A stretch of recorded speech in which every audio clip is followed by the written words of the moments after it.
ထို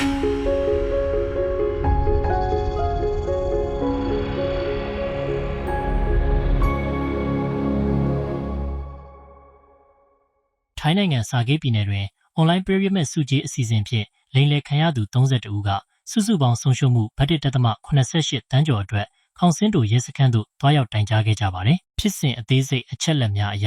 စာကေးပြည်နယ်မောင်းခရိုင်ခေါင်စင်းတိုရဲစခန်းသို့အွန်လိုင်းမှတဆင့်ပီရမစ်စနစ်ဖြင့်ငွေကြေးလိမ်လည်ခံရသူများတဖြည်းဖြည်းလာရောက်တိုင်ကြားလျက်ရှိရာလက်ရှိတွင်နစ်နာသူ32ဦးအထိရှိလာခဲ့ပါတယ်။အဆိုပါလိမ်လည်မှုများကြောင့်လက်ရှိအချိန်ထိစုစုပေါင်းပျက်စီးဆုံးရှုံးမှုတန်ဖိုးမှာဘတ်1,983,840 ခန့်ရှိနေပြီဖြစ်ပါတယ်။အသက်36နှစ်အရွယ်နစ်နာသူအမျိုးသမီးတူကလိမ်လည်သူမှာကျောင်းနေအရွယ်ကလေးကတီးကျွမ်းခဲ့ပြီးမိသားစုချင်းလည်းရင်းနှီးသဖြင့်အပြည့်အဝယုံကြည်ခဲ့ကြောင်းရခင်ကလည်းအလားတူရှယ်ယာများထည့်ဝင်မှုသဖြင့်ယခုကဲ့သို့လိမ်လည်ခံရမည်ဟုမထင်မှတ်ထားခဲ့ကြောင်းထွက်ဆိုထားပါတယ်။အရေးယူဆောင်ရွက်ချက်အနေဖြင့်ခေါင်စင်းတိုရဲစခန်းမှရဲမှူးကြီးပါတာရခွန်ခေါင်နံက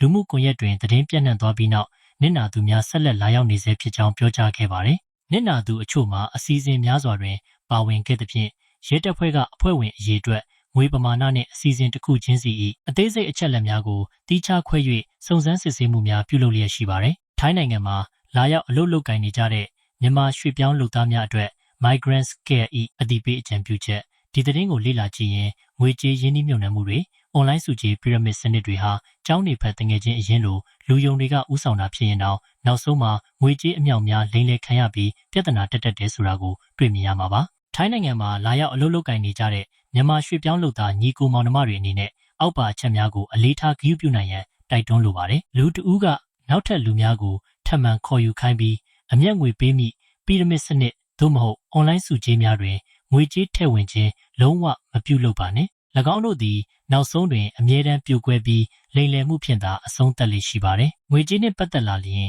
ငယ်တငယ်ချင်းဆွေမျိုးသို့မဟုတ်မိသားစုနှင့်ရင်းနှီးသူဖြစ်ပါစေအလွယ်တကူမယုံကြည်ပါနဲ့။အများစုသောငွေကြေးလိမ်လည်မှုများသည်မိမိအနီးနားရှိယုံကြည်ရသူများမှတဆင့်သာဖြစ်ပွားလေရှိပါတယ်။အကယ်၍မိမိသည်ရင်းကဲ့သို့အွန်လိုင်းငွေကြေးလိမ်လည်မှုများတွင်ပါဝင်မိပြီးဆုံးရှုံးမှုများရှိခဲ့ပါက